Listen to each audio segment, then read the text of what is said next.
ಕರಾವಳಿಯನ್ನೇ ನಡುಗಿಸೋ ಭಯಾನಕ ಘಟನೆ. ಕರಾವಳಿಯನ್ನೇ ಸುಡ್ತಾ ಇರುವ ರಣಭೀಕರ ದೃಶ್ಯಗಳು. ಮಂಗಳೂರಿಗೆ ಅಪಾಯದ ಮುನ್ಸೂಚನೆಯನ್ನ ಕೊಟ್ಟಿದೆ ಪ್ರಕೃತಿ.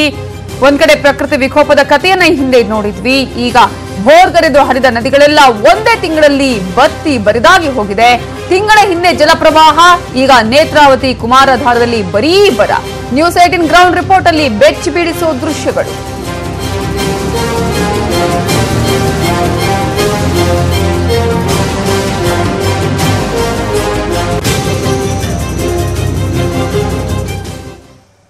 ಹೌದು, ನಂಬೋದಕ್ಕೆ ಕಷ್ಟ ಆದ್ರೂ ನಂಬಲೇಬೇಕಾದ ಕಟು ಸತ್ಯದ ಸ್ಟೋರಿ ಇದು. ಕೆಲವು ದಿನಗಳ ಹಿಂದೆ ಕರಾವಳಿಯಲ್ಲಿ ಮಳೆರಾಯ ತನ್ನ ಅಬ್ಬರವನ್ನ ತೋರಿಸಿದ್ದ.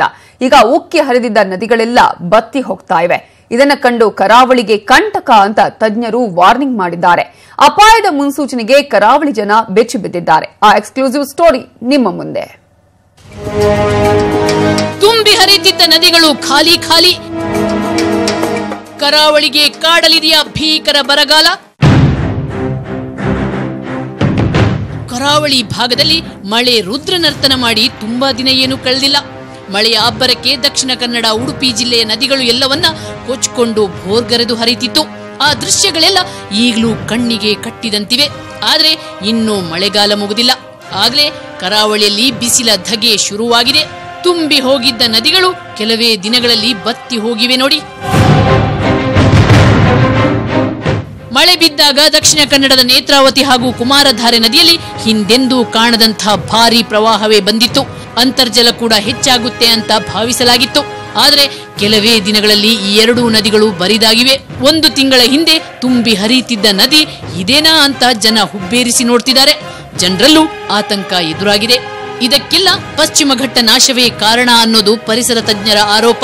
ಈ ಬಾರಿ ಕರಾವಳಿಗೆ ಭೀಕರ ಬರದ ಕಾಟ ತಟ್ಟಲಿದೆ ಅಂತನೂ ಎಚ್ಚರಿಸಿದ್ದಾರೆ. ಅಭಿವೃದ್ಧಿ ಹೆಸರಿನಲ್ಲೋ ಅಥವಾ ಟಿಂಬರ್ ಲಾಬಿಯಿಂದಲೋ ಏನೋ ಅಂತೂ ಮರಗಳನ್ನು ಕಡಿದಿವೆ. ಸೊ ಮರ ಆ ನದಿ ನೀರು ಹರಿಯುವುದನ್ನು ತಡೆಯುವ ವ್ಯವಸ್ಥೆ ಪಶ್ಚಿಮ ಘಟ್ಟದ ಹಾಳಾಗೋಗಿದೆ. ಸೊ ನೀರು ಬರೋದಿಲ್ಲ. ಈಗ ನೀರು ಬಂದರೂ ಮಳೆಗಾಲದಲ್ಲಿ ಬಂದು ಹರಿದೋಗುತ್ತೆ. ಬೇಸಿಗೆಯಲ್ಲಿ ಬರುವಂಥ ವ್ಯವಸ್ಥೆ ಇಲ್ಲ. ಈ ಕಂಟಕದ ಬಗ್ಗೆ ಭೂಗರ್ಭ ಶಾಸ್ತ್ರಜ್ಞರು ಮಾಹಿತಿ ನೀಡಿದ್ದಾರೆ. ಭೂಮಿಯೊಳಗಿನ ಶಿಲಾಪದರ ಬಿರುಕು ಬಿಟ್ಟ ಸ್ಥಳಗಳಲ್ಲಿ ನೀರು ತಳ ಸೇರುತ್ತಿದೆ. ನೀರು ತುಂಬನೇ ತಳಮಟ್ಟದಲ್ಲಿ ಶೇಖರಣೆಯಾಗಿದೆ. ಹೊಸ ಅಂತರ್ಜಲ ನಿರ್ಮಾಣ ಆಗೋ ತನಕ ಹೀಗೆ ಇರುತ್ತೆ, ಏನೂ ಮಾಡೋಕ್ಕಾಗಲ್ಲ ಅಂತಿದ್ದಾರೆ. ಕ್ಯಾಮರಾಮನ್ ನಿಖಿಲ್ ಸುವರ್ಣ ಜೊತೆ ಭರತ್ ರಾಜ್ ಕಲ್ಲಡ್ಕ, ನ್ಯೂಸ್ 18 ಕನ್ನಡ, ಮಂಗಳೂರು. ಕೇವಲ ಮಂಗಳೂರಿಗಷ್ಟೇ ಅಲ್ಲ, ಚಿಕ್ಕಮಗಳೂರಲ್ಲೂ ಕೂಡ ಬತ್ತಿ ಹೋಗಿದೆ ನದಿಗಳು. ಜಲಪ್ರಳಯ ಸೃಷ್ಟಿಸಿದ ನದಿಗಳಲ್ಲಿ ಈಗ ನೀರೇ ಇಲ್ಲದೆ ಬರದ ಛಾಯೆ ಕಾಣಿಸ್ತಾ ಇದೆ. 15 ದಿನಗಳ ಹಿಂದೆ ತುಂಬಿತ್ತು ತುಂಗಾ, ಭದ್ರಾ, ಹೇಮಾವತಿ ನದಿಗಳು. ಆದ್ರೆ ಈಗ ಬರೀ ಖಾಲಿಯಾಗಿ ಕಾಣಿಸ್ತಾ ಇದೆ. ಬರಡು ಭೂಮಿಯಂತೆ ಗೋಚರ ಆಗ್ತಾ ಇದೆ. ಭದ್ರೆಯ ಒಡಲು ಈಗ ಅಗೋಚರವಾಗಿ ಕಾಣಿಸ್ತಾ ಇದೆ. ನಂಬಲು ಅಸಾಧ್ಯವಾದ ರೀತಿಯಲ್ಲಿ ಪ್ರಕೃತಿಯ ಮುನಿಸನ್ನ ಕಂಡು ಬೆಚ್ಚಿ ಬಿದ್ದಿದೆ ಮಲೆನಾಡಿನ ಜನತೆ. ಭೋರ್ಗರೆದ ವರುಣನನ್ನ ಭೂತಾಯಿ ನುಂಗಿ ಹಾಕಿದ್ಲ ಅನ್ನುವ ರೀತಿಯಲ್ಲಿ ನದಿಗಳೆಲ್ಲವೂ ಬತ್ತಿ ಹೋಗಿದೆ. ಮೋಡದ ಮರೆಯಲ್ಲಿ ಮಳೆ ನೀರು ಆವಿಯಾಗಿ ಕರಗಿ ಹೋಯ್ತಾ? ಅಬ್ಬರ ಮಾಡಿದ ವರುಣ ಈಗ ಎಲ್ಲಿ ಹೋದ? ಮಳೆ ನೀರೆಲ್ಲ ಏನಾಯ್ತು ಅಂತ ಪ್ರಶ್ನೆಯನ್ನ ಮಾಡ್ತಿದ್ದಾರೆ ಜನ.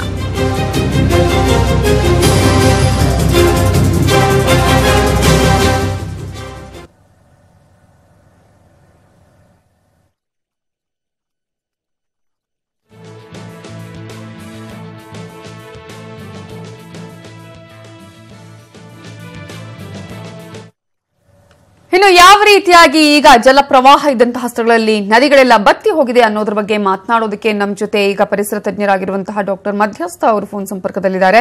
ನಮಸ್ತೆ.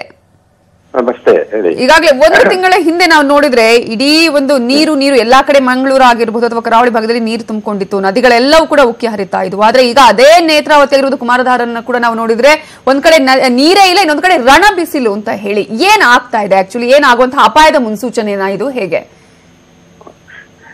ಇದು ಅಪಾಯದ ಮುನ್ಸೂಚನೆ? ಮಡಿಕೇರಿಯಾದ ಜಲಪ್ರಳಯ, ಕೇರಳದಲ್ಲಿ ಜಲಪ್ರಳಯ, ಅದೆಲ್ಲ ಒಂದು ಮುನ್ಸೂಚನೆ ನಮ್ಮ ದಕ್ಷಿಣ ಕನ್ನಡಕ್ಕೂ ಕೊಡ್ತಾ ಇದೆ. ಮಳೆಗಾಲದಲ್ಲಿ ಮಳೆ ಭಾರಿ ಕಡಿಮೆ ಸಮಯದಲ್ಲಿ ಹೆಚ್ಚು ನೀರು ಹೋಗಿದೆ. ಇದ್ರ ಸಮಸ್ಯೆ ಏನಾಗುತ್ತೆ ಅಂದ್ರೆ ಮಳೆಯ ನೀರು ಹೆಚ್ಚಾಗಿ ಹರಿದೋದಾಗ, ವೇಗ ಹೋದಾಗ ಭೂಮಿಯಲ್ಲಿ ಇಂಗು ಸಾಧ್ಯತೆ ಕಡಿಮೆ ಆಗುತ್ತೆ. ನೀರು ನಿಧಾನವಾಗಿ ಹರಿಬೇಕು. 3-4 ತಿಂಗಳ ಹೊಲಗಳಲ್ಲಿ ನೀರು ನಿಧಾನವಾಗದೆ ಅಕ್ಕಪಕ್ಕದ ಕೆರೆ ತೊರೆ ಬಾವಿಯಲ್ಲೆಲ್ಲ ನೀರಾಗತ್ತೆ. ಈ ವರ್ಷ ಹಾಗಾಗ್ಲಿಲ್ಲ. ಬರೋ ಮಳೆಯೆಲ್ಲ ಒಂದು ಕೆಲವೇ ಸಮಯದಲ್ಲಿ ಬಂದು ಖಾಲಿ ಆಯ್ತು. ಆದ್ರಿಂದ ನಮ್ಗೆ ಈ ಬರಗಾಲದ ಸೂಚನೆ ಕಾಣ್ತಾ ಇದೆ. ನಮ್ಮ ದಕ್ಷಿಣ ಕನ್ನಡದಲ್ಲಿ 1735 ಒಮ್ಮೆ ಬರಗಾಲ ಬಂದಿತ್ತಂತೆ. ಅದೇ ರೀತಿಯ ಒಂದು ಬರಗಾಲದ ಮುನ್ಸೂಚನೆ ಇದು. ಅದು ಈಗಲೇ ಎಚ್ಚೆತ್ತುಕೊಳ್ಳದೆ ಇದ್ರೆ ಅಂದ್ರೆ ಹೇಗೆ ಎಚ್ಚೆತ್ಕೊಳ್ಬೇಕು, ಏನ್ ಮಾಡಬಹುದು ಅಂತ. ಈಗ ಮಳೆಗಾಲ ಪೂರ್ತಿ ಮುಗಿದಂತಿಲ್ಲ, ಇನ್ನೂ ಸ್ವಲ್ಪ ಮಳೆ ಬರ್ಬೋದು. ಆ ಬಂದ ಮಳೆಯ ನೀರನ್ನು ಆದಷ್ಟು ಉಳಿಸ್ಕೊಳ್ಬೇಕು. ಉಳಿಸ್ಕೊಳ್ಬೇಕು, ನದಿಯಲ್ಲಿ ಉಳಿಸ್ಕೋಬೇಕು, ಸಣ್ಣ ಪಣ್ಣ ತೊರೆಗಳಲ್ಲಿ ಉಳಿಸ್ಕೋಬೇಕು, ಎಲ್ಲ ಕಡೆ ಅದನ್ನ ಹರಿದು ಹೋಗಿ ಬಿಡಬಾರ್ದು. ಆ ಭೂಮಿಯಲ್ಲಿ ನಿಂತ್ರೆ ಅಂತರ್ಜಲ ನಷ್ಟಕ್ಕೆ ಜಾಸ್ತಿ ಆಗುತ್ತೆ. ಇದ್ರ ಜೊತೆಗೆ ಇನ್ನೊಂದು ಕಾರಣ ಪಶ್ಚಿಮ ಘಟ್ಟ. ನಮಗೆ ದಕ್ಷಿಣ ಕನ್ನಡ ಜಿಲ್ಲೆಯವರಿಗೆ ನದಿಗಳಲ್ಲಿ ನೀರು ಬರೋದು ಪಶ್ಚಿಮ ಘಟ್ಟದಿಂದಾಗಿಯೇ. ನಾವೀಗ ಪಶ್ಚಿಮ ಘಟ್ಟವನ್ನು ಪೂರ್ತಿ ಹಾಳು ಮಾಡ್ತಾ ಇದ್ದೀವಿ. ಹಾಗಾಗಿ ಭೂಮಿಯಲ್ಲಿ ನೀರು ಇಂಗೋದಿಲ್ಲ. ಭೂಮಿಯಲ್ಲಿ ನೀರು ಹಿಂಗೇ ಇದ್ರೆ ನಾವು ಹೇಗೆ ನೀರು ಬರೋದು? ಪಶ್ಚಿಮ ಘಟ್ಟದಲ್ಲಿ ವಿಶೇಷವಾದ ಮರಗಳಿದೆ, ದೊಡ್ಡ ದೊಡ್ಡ ಬೇರುಗಳು, ಅದು ಬಟ್ಟರ್ಸ್ ರೂಟ್ ಅಂತ ಕರೀತೀವಿ. ಆ ಬೇರುಗಳು ನೀರನ್ನು ತಡೆದು ನಿಧಾನವಾದ ಭೂಮಿಯಲ್ಲಿ ಇಂಗುವಂತೆ ಮಾಡಿ ಅದು ನಮಗೆ ನಿಧಾನವಾಗಿ ಹೊಳೆಗಳಲ್ಲಿ ನೀರು ಬರೋಕ್ ಸಾಧ್ಯತೆ. ಅಂದ್ರೆ ಈಗಲೂ ಕೂಡ ಸಾಧ್ಯ ಇದೆ ಅಂತ ಹೇಳ್ತೀರಾ ಇದನ್ನ? ನಾವು ಅಂದ್ರೆ ಈ ಒಂದು ಬತ್ತಿ ಹೋಗಿದೆ ನದಿಗಳು ಅಂತ ನಾವೇನ್ ಅನ್ಕೊಂಡಿದ್ವಿ, ನೋಡಿದ್ವಿ ದೃಶ್ಯಗಳಲ್ಲೂ ಕೂಡ ಸ್ವಲ್ಪ ಅದನ್ನ ಮುನ್ನೆಚ್ಚರಿಕೆ ತಗೊಂಡ್ರೆ ನಮ್ಗೆ ಪರಿಹಾರ ಇದೆ, ಅಷ್ಟು ಅಪಾಯ ಇಲ್ಲ ಅಂತ ಹೇಳ್ತೀರಾ? ಹೌದು, ಖಂಡಿತ ಇದೆ. ಇಲ್ಲಿದ್ರೆ ಇದು ಇನ್ನೂ ಹೆಚ್ಚಾಗುವ ಸಾಧ್ಯತೆ ಇದೆ. ಮುಂಬರುವ ವರ್ಷಗಳಲ್ಲಿ ಬಹುಶಃ ಮಳೆಗಾಲ ಮುಗಿಸಿದ್ದಂತೆ ನೀರು ಸಿಗದೆ ಇರ್ಬೋದು. ಅದರಿಂದ ಈಗಲೇ ಅದಕ್ಕೆ ಎಚ್ಚೆತ್ತು ಸಾಧ್ಯವಾದಷ್ಟು ಮಳೆ ಕೊಯ್ಲು ಮಾಡ್ಬೇಕು, ನೀರನ್ನು ಉಳಿಸ್ಬೇಕು. ಅದು ಒಂದೇ ಪರಿಹಾರ. ಬಿಸಿಲು ಕೂಡ ಅಷ್ಟು ಜೋರಾಗಿದೆ ಅಂತ, ರಣಭೀಕರವಾಗಿದೆ ಈಗಲೇ. ಅಂದ್ರೆ ಏಪ್ರಿಲ್ ಮೇ ಅಲ್ಲಿ ಇರುವಂತಹ ಬಿಸಿಲಿನ ತಾಪವೇ ಈಗ ಕಾಣಿಸ್ತಾ ಇದೆ ಅಂತ. ಇದು ಕೂಡ ಏನಾದ್ರು ಪರಿಣಾಮ ಇದೆಯಾ? ಅದೇ ಪರಿಣಾಮ ಇದ್ದೇ ಇದೆ. ಭಾರಿ ತುಂಬಾ ಅಪಾಯಕಾರಿ ಪರಿಣಾಮ ಇದೆ ದೇಶದಲ್ಲಿ. ಓಕೆ, ಧನ್ಯವಾದಗಳು ಮಧ್ಯಸ್ಥ ಅವರೇ ನ್ಯೂಸ್ 18 ಜೊತೆ ಮಾತನಾಡಿದಕ್ಕಾಗಿ. ಇದು ನೀವೀಗ ದೃಶ್ಯಗಳಲ್ಲಿ ನೋಡ್ತಾ ಇರೋದು. ಒಂದ್ ಕಡೆ ಯಾವ ರೀತಿಯಾಗಿ ಕುಮಾರಧಾರ, ನೇತ್ರಾವತಿ, ಕರಾವಳಿ ಭಾಗದಲ್ಲಿ ನದಿಗಳು ಬತ್ತಿ ಹೋಗಿದೆ ಅಂತ ಹೇಳಿ, ಇನ್ನೊಂದ್ ಕಡೆ ತುಂಗಾ, ಭದ್ರಾ, ಹೇಮಾವತಿ ನದಿಗಳಲ್ಲಿ ಮೊನ್ನೆ ಇದ್ದಂತಹ ನೀರು ಕೂಡ ಈಗ ಬತ್ತಿ ಹೋಗಿದೆ. ಹಾಗಾಗಿ ಇದು ಒಂದು ರೀತಿಯಲ್ಲಿ ಅಪಾಯದ ಮುನ್ಸೂಚನೆ ಅಂತಾನೆ ಪರಿಸರ ತಜ್ಞರು ಹೇಳ್ತಾ ಇದ್ದಾರೆ. ಆದ್ರೆ ಇನ್ನೂ ಕೂಡ ಸಮಯ ಮಿಂಚಿಲ್ಲ. ಒಂದಷ್ಟು ರೀತಿಯಲ್ಲಿ ಅಪಾಯ ಬರೋದಕ್ಕಿಂತ ಮುಂಚೆ ನಾವು ಆ ಒಂದು ಪರಿಹಾರವನ್ನ ಮಾಡ್ಕೊಳ್ಬಹುದು, ಅದಕ್ಕೆ ಪರಿಹಾರವನ್ನ ಕಂಡುಕೊಳ್ಬಹುದು ಅನ್ನುವಂತಹ ಮಾತನ್ನು ಕೂಡ ಪರಿಸರ ತಜ್ಞರು ಹೇಳಿದ್ದಾರೆ.